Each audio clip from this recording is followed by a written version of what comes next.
Frank Gruber. Well, I want to start off by saying the happy thing, which is that I agree with every word that Pam and Kevin both said on this issue. And so there is some sense that people can come to an agreement about things. And I think water is one of those important issues that people who think about these things can look at the big picture. And the big picture is regional. And the good news is that actually efficiency has come in. The amount of water per capita has been greatly reduced. And this is also where housing comes in. We need to convert our development future into more housing because urban housing uses much less water than if those people live out in Sprawlville. If they go out to wherever it is, Simi Valley, whatever, and they have their yards, they actually use a lot more water. So we need to do the housing. And that's why I basically believe in amending the LUCE to reduce drastically the amount of office development and put that more into housing. Thank you. Witness Scott Bain. Okay, we call ourselves a progressive city, right? Why don't we just go over and build a solar-powered desalination plant right out here in the bay? We got an ocean. We can use this. The water can come to the city. We can use the water here. We can also ship it out for like farmers who need it. You know, you like to eat, don't you? Okay, they have to grow their crops. You know, you like to drink your wine. They have to grow their grapes. So we can take care of our own needs as well as we can take care of the needs of others. Richard McKinnon.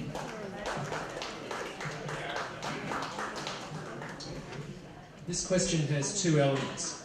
The first is the personal element. And personal water usage is dictated by pricing and by persuasion. Australians who've lived with drought a lot longer than this country use roughly 2/3 per capita the water of people who live in the United States. It is possible to bend the chart down and get people persuaded to use less water on themselves. But in terms of commercial, which is the major user of water, it absolutely is a requirement that we begin to price appropriately and charge commercial endeavours a lot more money to ensure they begin conservation elements. The second half of the question is, are we charging new developments an appropriate amount for the infrastructure demands they're putting on us? And the answer is clearly no. They're getting a free ride into the city. And because they're getting a free ride, they are crowding into the city and putting the demands on sewerage and water that you have seen. So it's a combination of efforts, not a simple solution, but solvable.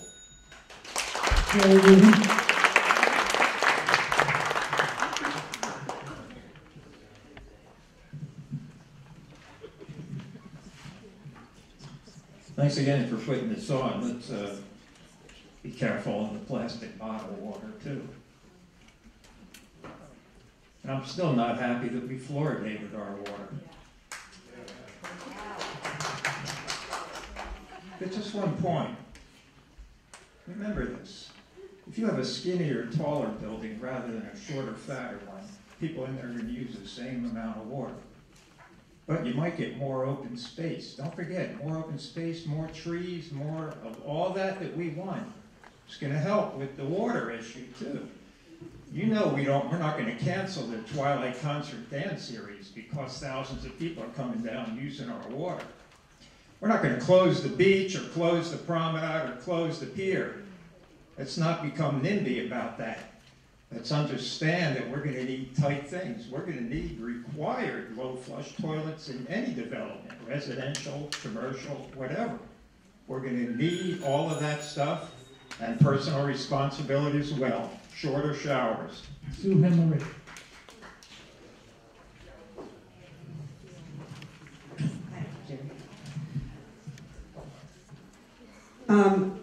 So being on the Planning Commission, we deal with water issues and water conservation a lot.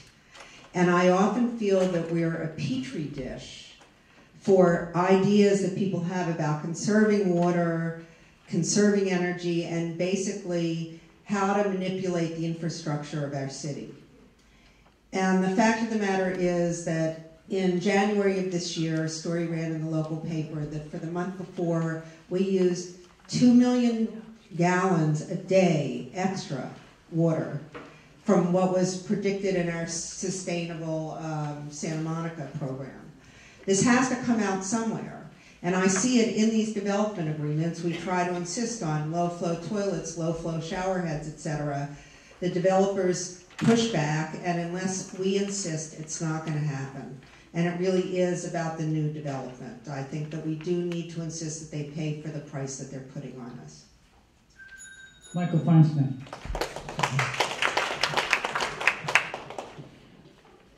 Our cycles of drought in California are being exacerbated by historic climate change, and the question also talked about electricity.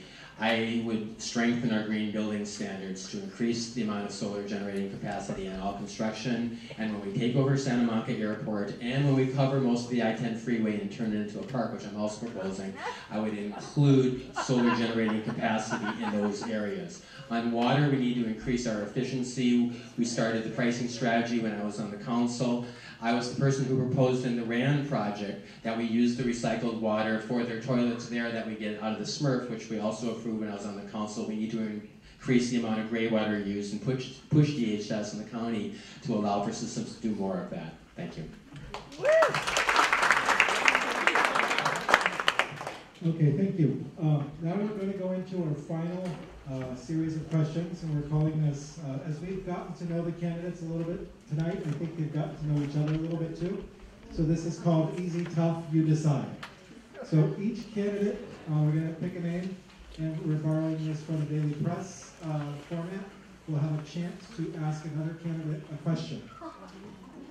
So, are the rules clear to everybody? Yes. So when your name is called, you will select the candidate you want to ask a question to. You can pass, or you can ask the question. And the candidates will have 1 minute to decide. I mean, to answer. Okay. Yes. So I will pick a name out of the hat. That person will ask another candidate of their choosing a question that they want to ask them.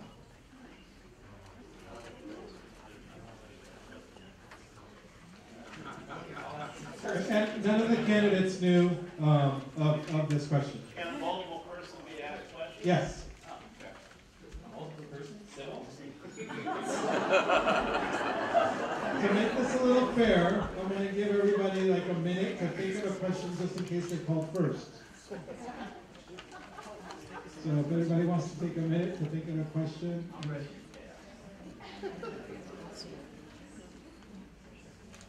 And you can choose to pass.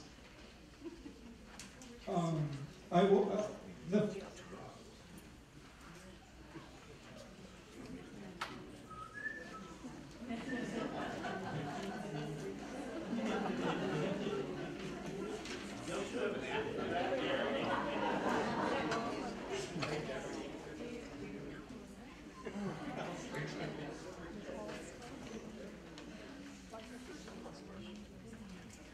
Jerry Rubin.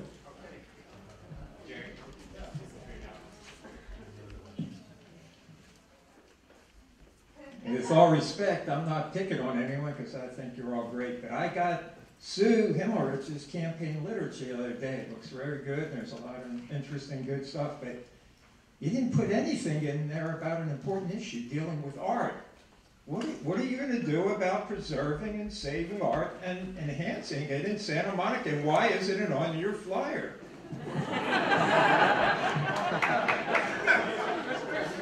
So, Jerry, I'm shocked you asked me that question since I supported your chain reaction issue and I supported your John Muir issue.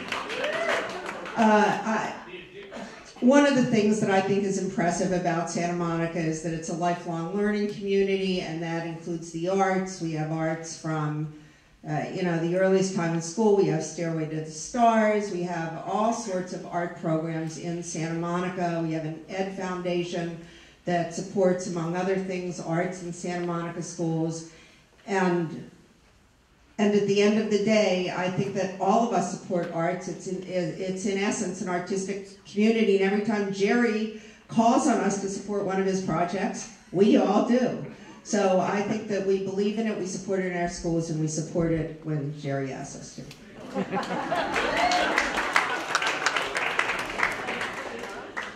Richard McKinnon.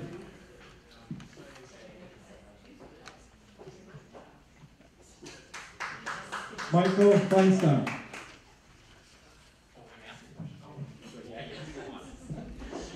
Do I tell the person first or do I ask the question first? You decide, easy or tough. I'll ask, well, I'm going to ask Kevin. So, a moment ago I had mentioned the idea I had that I'd like to see us cover the I-10 freeway and put a park on top from Ocean to 4th, 11th to 17th, and 20th to Cloverfield. And Kevin, if I got on the council and I made that motion, would you second it? I already have expressed interest in this when Mike was on the council, and in fact, Mike, since you left, I've continued to work on that issue. Here's what's going on. For us to do that, we don't have the money as a city, particularly now that we've lost redevelopment funding. We would have to get some of the money from Caltrans. Well, the last few years have not been good years for the state of California. And I've communicated with Caltrans a number of times, and they've said there's no funding. We cannot participate with you.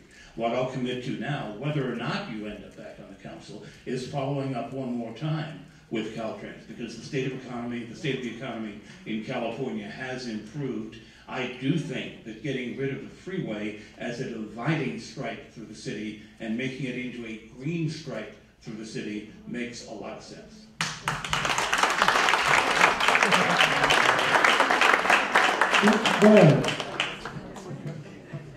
Nick Bowles.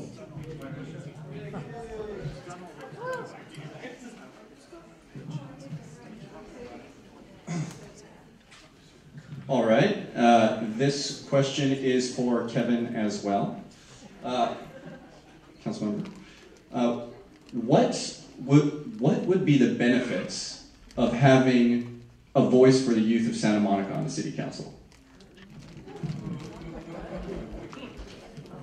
You call me old?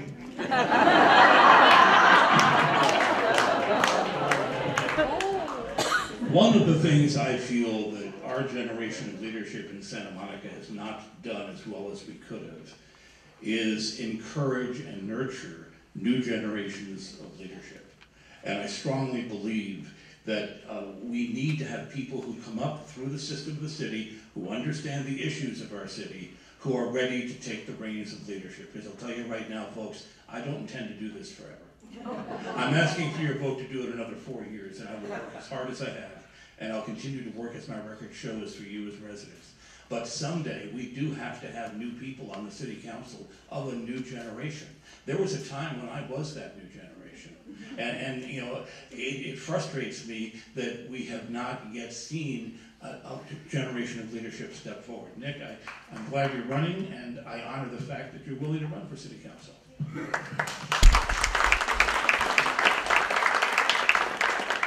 Sue Himmelrich. Okay, Richard, I'm tougher than you. I would like to hear you talk about the issues relating to AVR and other attempts on the part of the Planning Commission to reduce vehicle ridership coming into and out of Santa Monica, and why we have been so unsuccessful at meeting our targets. Well, AVR is the average vehicle ridership, and it's a technical measurement that is used by the planners to work out what the transport demand management structure should be. It's a lot of theory about what a capacity a development could have if it's put.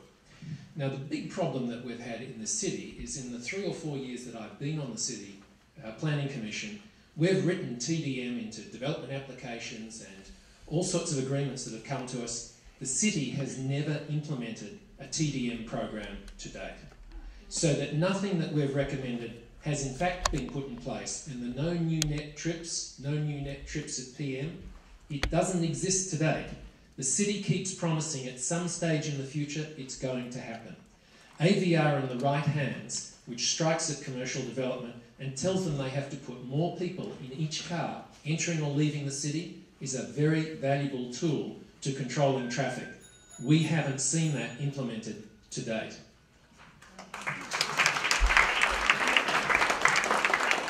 Whitney Scott Bain.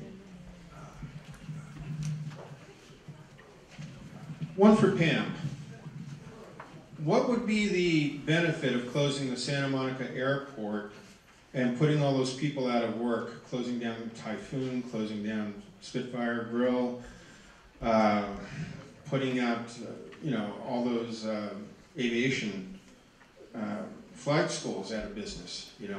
People would be out of work. What would be the benefit of that? The world continues to change. The airport was first put there on the parkland when Donald Douglas was here building aircraft. You had the Second World War come. You had during that effort the houses in Sunset Park built. So it really has a deep history in Santa Monica. But we saw that change. We saw that Douglas moved his aircraft facility because Santa Monicans said, we don't want this. This is not quite the use we want going forward. It was great to have it here during World War II, but it's not our future. So those jobs were lost, folks went elsewhere. So there's always going to be some kind of change that will impact folks. This is where public land in Santa Monica, it is, again, it's not privately held land. Other land that's being developed and proposed for development is private property. This is public land, it's a rare resource, and again, businesses come, businesses go, but this is a resource that we need to hold near and dear to our hearts and to preserve for the people of Santa Monica.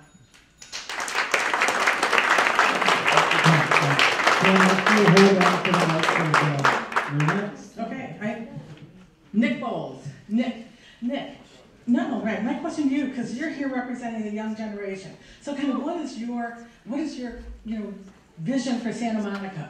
When you put your roots down here, we're hoping you're going to live here a healthy life for 10, 20, 30 years. So, and kind of speaking for your generation, what is the Santa Monica of the future that you see and that you want to raise your family in? Thank you. Well, first off, I can't raise a family with roommates.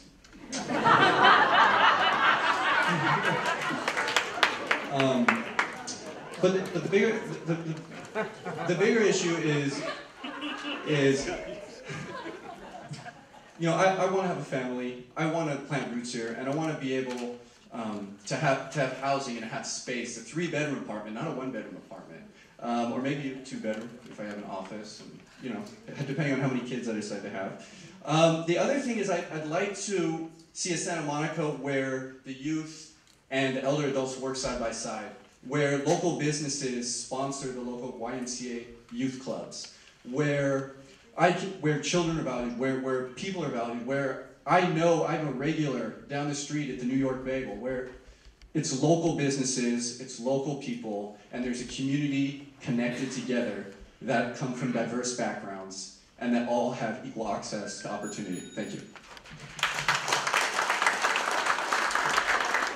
Jennifer Kennedy.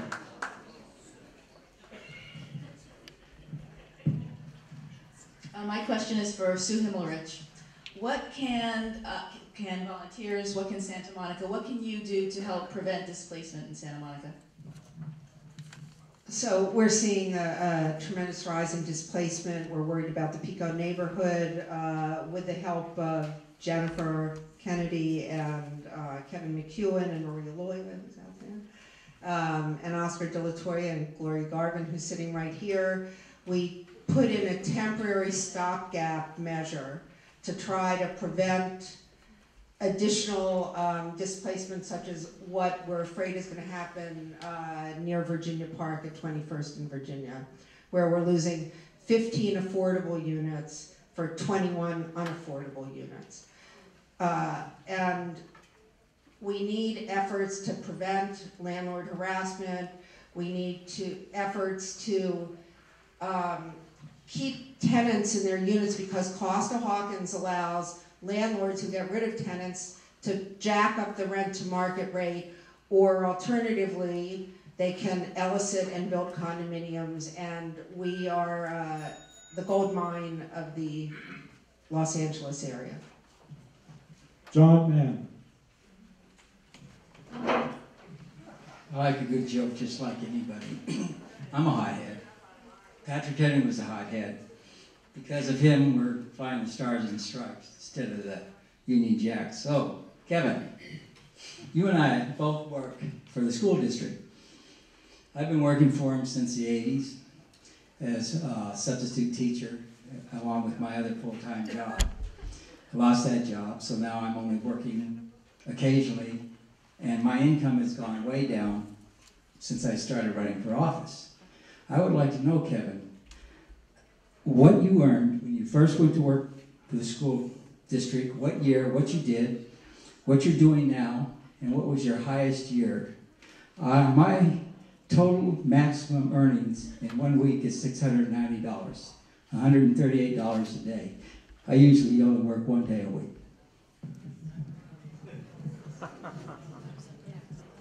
My understanding is that the school district pays the people who work for it what they think they're worth.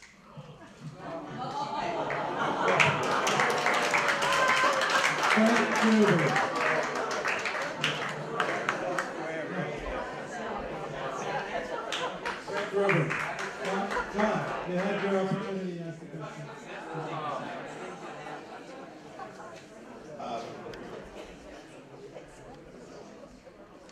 Well, I wasn't going to say anything until Nick asked Kevin, and then I felt the reverse. I want to kind of do the reverse.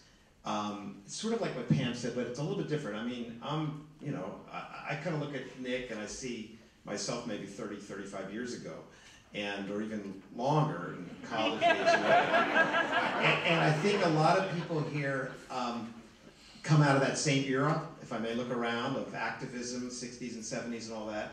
And I just want to ask Nick, what got you into thinking about politics? And what do you think that says about your cohort? Because a lot of us sort of look at that cohort and we say, when are they going to be involved? And of course it's our, curmudgeonly wondering they should be like us. But tell us what's going on in terms of political activism in your generation. Thank you. Yeah, I noticed I've been to a couple community meetings and start to stand out kind of like a sore thumb. Originally, I mean, I don't want to be president. I'm not really motivated by money. I genuinely want to help people. And the first brush that I ever had realizing that government could be the best entity to help people and help community was when I was living in Guatemala. I worked at a internet shop, and every day there'd be a little kid shine my shoes, shine them. I eventually taught him how to learn the internet, and then one day I was locking up, I left, and the kid was laying in the gutter sleeping. And I woke him up and I asked him, why are you here? And he said he couldn't go home because he didn't make enough money to give to his parents. Anyway, I took him home, left, and ever since that moment, I dedicated my life to studying economics, to studying international relations, development, going to different countries and finding out what the difference was. So, that's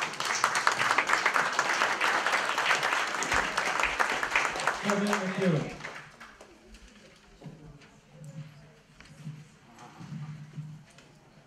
On Tuesday night, we put in place some protections for PICO and Mid-City neighborhood against displacement and gentrification, but they were only temporary protections. I want to ask Jennifer Kennedy. On Tuesday night when we did that, Mayor O'Connor and Mayor Pro Tem O'Day expressed concerns that they might not support continuing those protections as part of the permanent zoning ordinance. You've been working on the permanent zoning ordinance for months. It'll be coming to the council, maybe at a time when you've just joined the council. What would your position be on the protections for neighborhoods against gentrification? Well, I think that it would be really important to take the changes that were just made to the interim zoning ordinance and apply them to the entire city, to all the multifamily neighborhoods. And the reason is because, as was discussed at that council meeting the other night, there was a discussion about development in Santa Monica and the light rail coming into town and the changes that it is making on our neighborhoods. And it was pointed out that transit alone does not create displacement. All of these other issues that are going on in Santa Monica contribute to it. For example, the sun, beautiful sun, our beach, our wonderful, our small businesses, and the residents of Santa Monica, and all the attractive things about Santa Monica, you know, contribute. But the funny thing is then to me, I say, well, then the light rail is like the icing on the cake. So we have to absolutely be completely diligent about protecting our residential neighborhoods going forward. All of these things matter. We have to look at the big picture.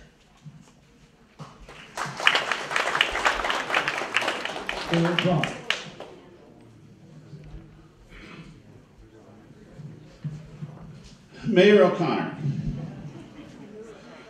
I voted for you many times, and now I'm frustrated, and I'm only running because while I would vote for you now as mayor of Metro, I would never vote for you again as a city council person in Santa Monica. I'm upset about that. I'm upset that I feel that our residents in this room have lost touch with you. I feel that you mentioned Hines earlier, and you voted for Hines twice, not to add more to the public process, but to stop public process. My question for you is this: how do we regain our trust in you? Because I really want to keep voting for you. Well, first of all, you know, when you're a public and elected official, and it's a competitive environment, people are going to say things. Already tonight, there's been misrepresentation, saying that on Tuesday night, when my vote was that maybe it won't be going forward, the changes in the Pico neighborhood, and we expanded that. I said some cautionary words. I said cautionary words about how there might be other gentrification. So when you're elected, you're always going to have that spin that people put on it.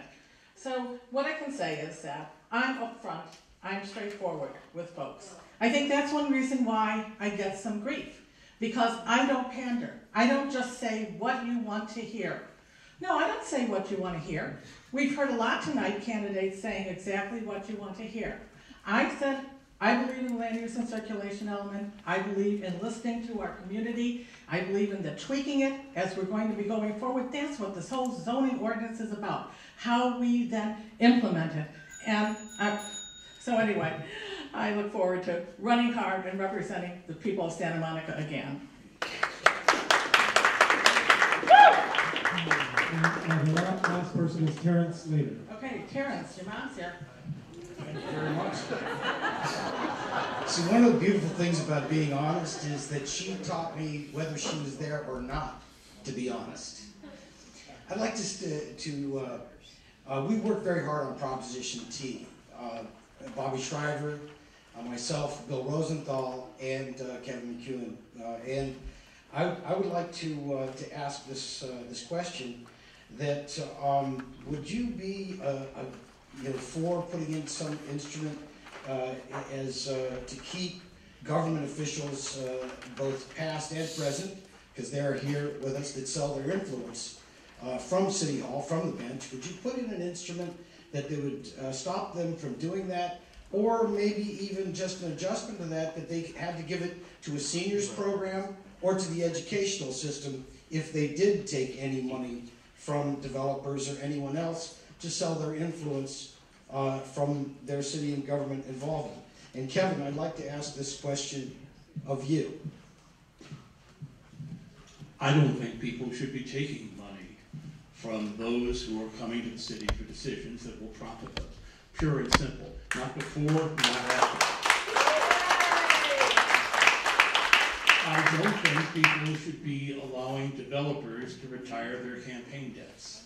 And I've heard the argument that, well, it's legal. But I would ask, is it ethical? And we've heard how much mistrust there is in Santa Monica toward the city because of the abuse of money and the abuse of access and power. I would ask the question, is the acceptance of money from corporations and developers what we lose in terms of the discourse between the people who live here and the people who try to represent you? I don't think it is. I think we need to turn our backs on developer and corporate money. When the Transparency Group did a study a few years ago, they found that I'm the only candidate on the city council at that time who got into office with money mostly from people who lived here. And I thank you for that. Okay, so we have about 7 minutes left, so we're going to allow 30 seconds for a closing statement from each of the candidates. Where's that?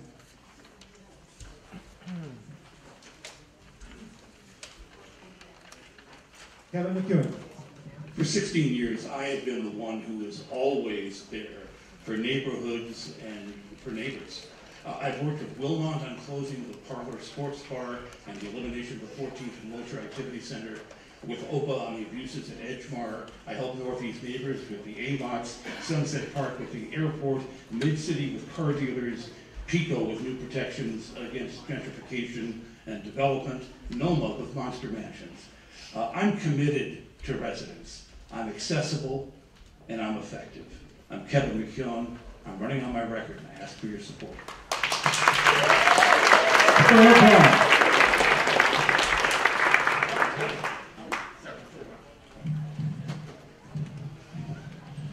I've been your Recreation and Parks Commissioner for 11 years. I'm on the Civic Working Group. More importantly than that, I've walked these streets of Santa Monica since I was born at St. John's. This is our city. We need a city council that will work for our residents. We need a city council that will always listen, that will always work for a better Santa Monica. Vote for Brock, or, as we say now, Brock the vote. Thank you.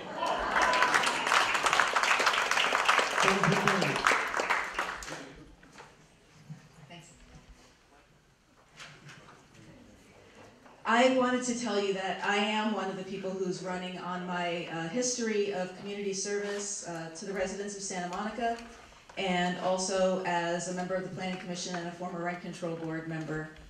When developers tried to back out of their agreements, I voted no, and I'm talking about the St. John's development. When developers have tried to say that they're not going to make their projects pedestrian friendly, I held them to it, and with as you saw with the Citibank project on Wilshire Boulevard, we made them redo their project, and it's going to be more pedestrian friendly. I have yeah, 30 seconds goes really fast. We gotta change that. Frank Gruber. Oh, for me. I just want to use my 30 seconds about this very important issue about the airport. I want to correct a falsehood that Whitney said, because you just have to nip this stuff in the bud. We expect that when a park is built at the airport, Typhoon will do more business than it's ever done before. More people will visit the Museum of Flying than ever visit before. The same thing with the Spitfire Grill, etc. There are only 178 aviation jobs per the HRNA survey that was done a few years ago. You're going to hear this figure, 1,000 jobs, 1,500 jobs. Most of those are non-aviation jobs. They don't go anywhere when we build a park. And in fact, a park is good for the economy.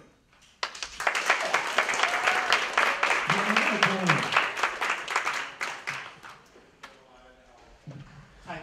My day job is historic preservation, and that's about the saving the best of our built environment, the best buildings from the past. But we need to say, we need to have some new buildings too. What's the best of the new? Because change is going to happen, things are going to be built. So how can we combine these? The best of the old, the best of the new. If we don't allow any change, we won't ossify, and we can't let that happen. I've been supportive of, for the 20 years, of a sustainable city. A city that builds a sustainable economy. A city that I've supported and contributes to public schools. So it's a city where people from all sides of the spectrum are represented. People who don't want any development to people who do want development, and everyone in between. We're a great community. Thank you all.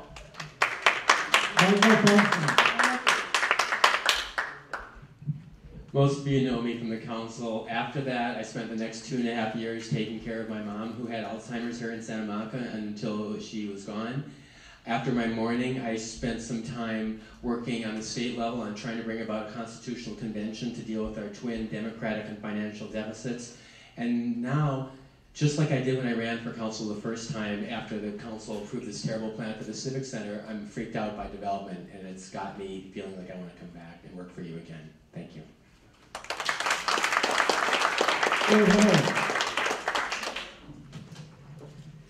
it's a tribute to our city that everybody would love to live here and would love to work here. And that is one of the biggest pressures on us, because we are basically the victim of a global economy where we want to stay the small town we've been. We do have a right to control it. We also have a right to put people before companies, and we have a right to put the people who live here before the companies and the businesses that want to take advantage of what we have to offer. And I will keep an open door, listen to you, and make sure that happens. The central issue here tonight is that Santa Monica is a special place. Who has the vision to take it forward? Who has the capacity to earn your trust and bring the leadership to this council that it so sorely needs as it moves forward? And the respect that you show the city has been here evident this evening in question after question and response after response. Now we, as candidates, and me in particular, have to offer back to you both that trust and that leadership that will earn your vote going forward. Thank you. Whitney Scott Bain. Let me point out about Santa Monica Airport. We already have 2 parks there. One called Airport Park, the other one is Cloverfield Park. One is on the east side, the other one is on the north side. Now, use your sense, We're going to have the runway is 2 miles long, okay? So you're thinking of like maybe a 2-mile park? No, I don't think so. They're not going to cut it up, It's going to be used for development down in the future. And on top of that too, they have to dig down 300 feet in order to get the oil deposits and the aviation fuel left over since World War II there. It's not going to happen overnight. John Mann. It's not just corporate development money that is bankrolling campaigns in this city. I want to find out how many people in Smyrna are making 6-figure incomes working for the city or nonprofits. I want to find out a lot of things that I can't find out because they won't give the membership list. Now, Kevin got in some good shots today, but he didn't answer the question. He stonewalled. I think that it is a responsibility of an elected official to answer the question. Jerry Rubin.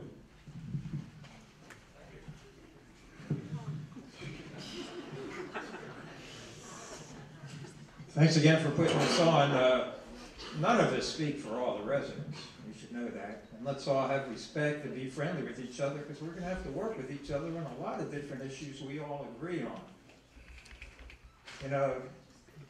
We're in the Martin Luther King Auditorium, this library. Some people were out protesting they didn't even want the library. There's people that didn't want the Annenberg Beach House, the same law firm that's representing the Huntley now.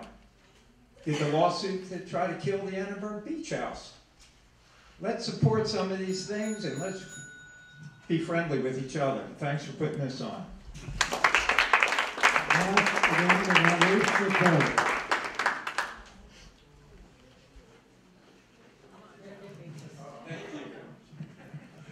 Okay, well, first and foremost, I would just like to express my deepest gratitude to Armin and all the board members of Residocracy for inviting me here. To you guys for being here and treating me with such respect, and obviously all of the candidates. Thank you so much for making me feel welcome here up above.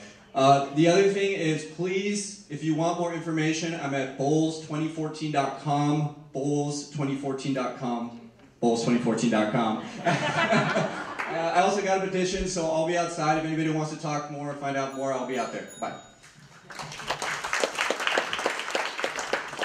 All right, so that concludes our evening in our forum, the first of Residocracy's election and neighborhood associations forum. First one of this. Oh, we did. I'm sorry, Terrence.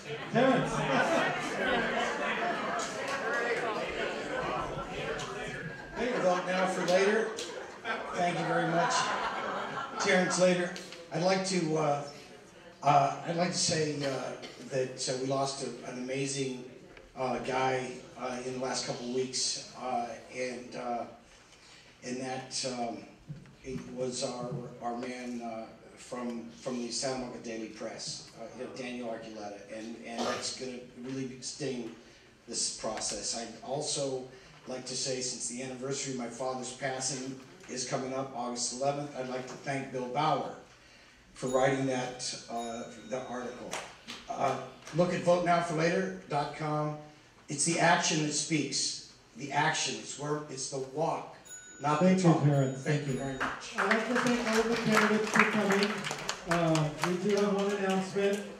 Somebody did drop a parking pass, and so if you want to check if you don't. Absolutely.